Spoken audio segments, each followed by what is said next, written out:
কি খবৰ আপোনালোকৰ আশা কৰিছো সকলো ভালে আছে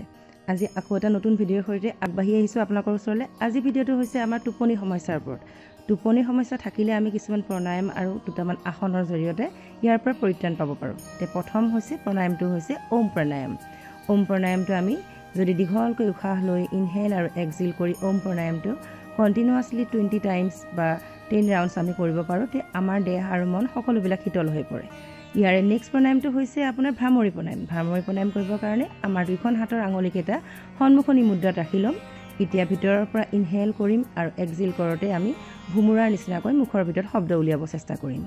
এই প্ৰণায়ামটো আপুনি 5 পৰা 10 টাইমছ আপুনি ৰেগুলাৰ কৰিব পাৰে এনেকৈ যদি আমি ভ্ৰামৰী প্ৰণায়াম কৰোঁ আমাৰ স্মৃতি শক্তি বৃদ্ধি হয় লগতে টোপনিৰ সমস্যাও আমাৰ দূৰ হ'ব পাৰে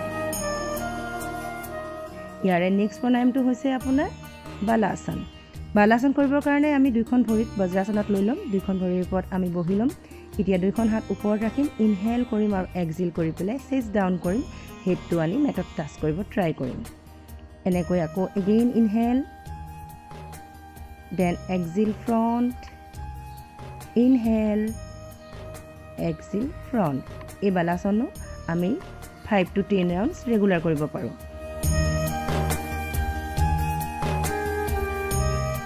ইয়াৰে পিছৰ প্ৰণায়ামটো হৈছে অনুলোম বিলোম প্ৰণায়ামটো আমি প্ৰথমে ৰাইট নাকৰ পিন্ধাটো বন্ধ কৰি ল'ম এতিয়া লেফ্টৰ ফালেদি ইনহেল কৰিম আৰু ৰাইটৰ ফালেদি এক্সহেল কৰিম তেনেকৈ কন্টিনিউয়াছলি আপুনি 10 to 20 টাইমছ আমি কৰিব পাৰোঁ অনুলোম বিলোম প্ৰণায়াম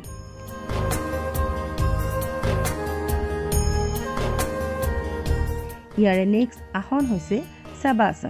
সাবাসন কৰিবৰ কাৰণে দুইখন ভৰিৰ মাজত 1.5 ফিট এপাৰ্চ কৰি ল'ম দুইখন হাত আমাৰ দুইখন ভৰিৰ হিপছৰ কাষত লাহেকৈ হাতখন ওপেন কৰি সিলিং ফেস কৰি ল'ম আৰু গোটেই বডিটো লাইট ফিল কৰি আমি লাহেকৈ সাবাসনত শুই পৰিম সাবাসনত আপুনি লাইট মিউজিক লগাইও আপুনি ৰিলেক্সিং কৰিব পাৰে এনেকৈ আপুনি ৰেগুলাৰ প্ৰেক্টিছ কৰি চাব আপুনি নিশ্চয় উপকৃত হ'ব আৰু আপোনাৰ যদি টোপনি সমস্যা থাকে তেনেহলে নিশ্চয় দূৰ হ'ব তে নতুন এটা ভিডিঅ'ৰ সৈতে লগ পোৱাৰ প্ৰতিশ্ৰুতি নমস্কাৰ